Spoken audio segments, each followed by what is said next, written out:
Hello and welcome to the class. Today we'll understand radical theory, which is one of the topics from gender and society.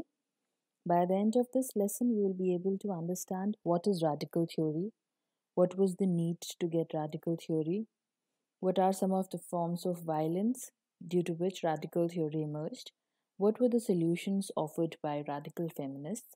So, without further ado, let us begin with the lesson. Starting with what is radical feminism?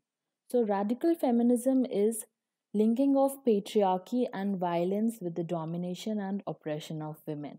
They say that society is fundamentally intertwined and the male dominated society, organizations, institutions, they follow patriarchy and in return dominate and oppress women all around the world. There are two concepts given by feminists, and that are women are of absolute positive value as women. That means it is a positive value. They do not need to change, they do not need to be tagged as the second sex. Women, as it is what they are of absolute positive value. Second, they are oppressed everywhere by the system of patriarchy. That means no matter where they are, which country, which state, developed or not developed, but they are oppressed everywhere by the system of patriarchy. In return, this system of patriarchy, it is so infused in the society, it creates guilt, repression, deception, all of these things, which creates a disbalance and loss of harmony in the system between men and women. So, according to the radical feminists, patriarchy is the least noticed and yet the most significant structure of social inequality. Let us understand with an example.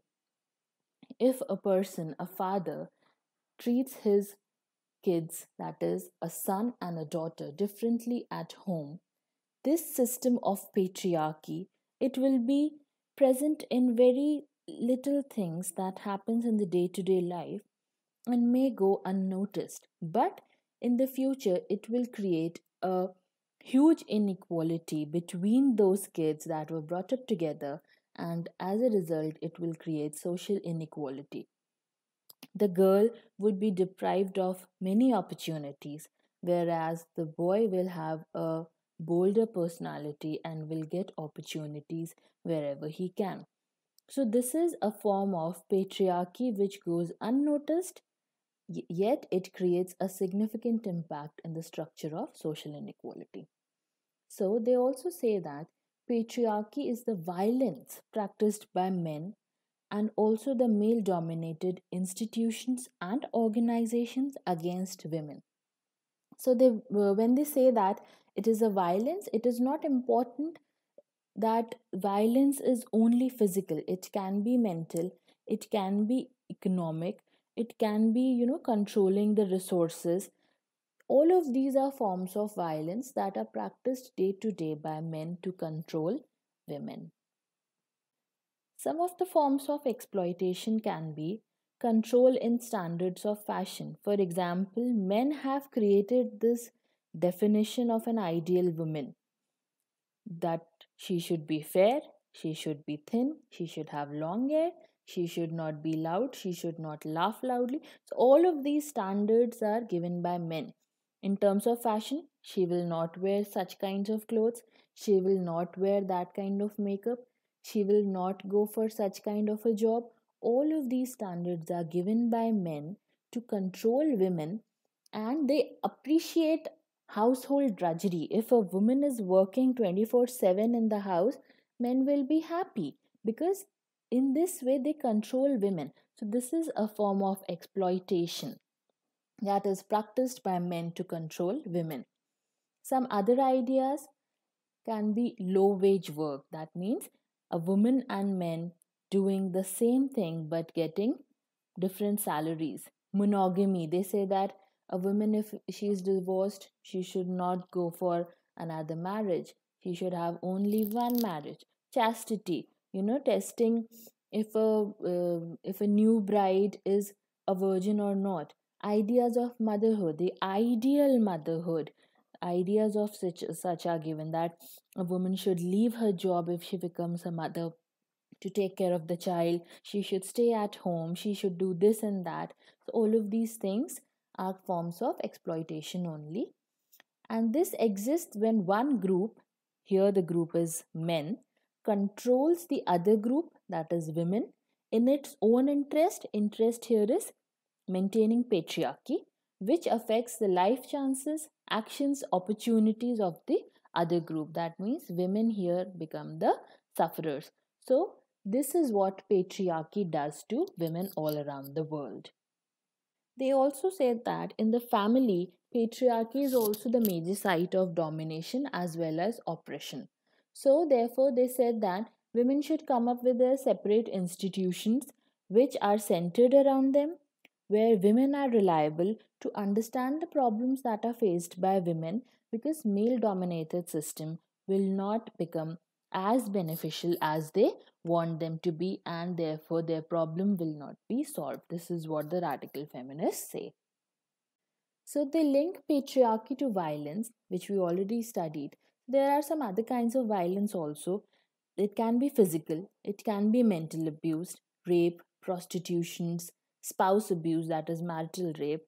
So all of these are kinds of oppression only, where men try to impose themselves on women.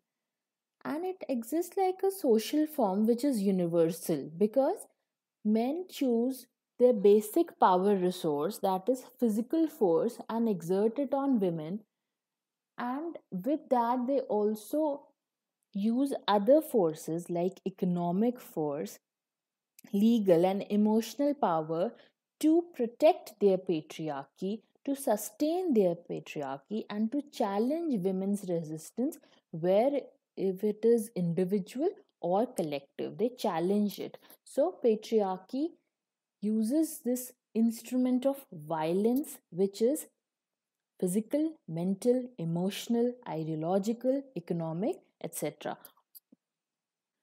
So, to challenge this patriarchy, which actually serves as the interest in making women serve as compliant tools, they look women as labor force, ornaments of status and power. So, this perspective has to be changed. In order to change this, the radical feminist offered some solutions like to rework the collective consciousness of women, to make them aware, to let them know their political rights, legal rights, all of these things. Only then they can challenge the root problem of patriarchy, and then rejecting it, rejecting the patriarchal pressure, establishing sisterhood of trust. There should be mutual cooperation between the women, and to support, appreciate, and have this strategy of mutual defense to protect each other. To establish women run business and institutions that work for the benefit of women. Household community centers should be set up so that if women cannot go outside, even then they can work from home and earn some money, earn their identity, and not be dependent on men. To safeguard relationships of lesbian love relationships, which is also challenged by patriarchy. They do not approve of it. Therefore, it is a major stand in the radical feminism. Now, let us look at some questions. First is you have to match the list of thinkers with the feminist theories that they have given. First is John Stuart Mill. He is associated with liberal feminism.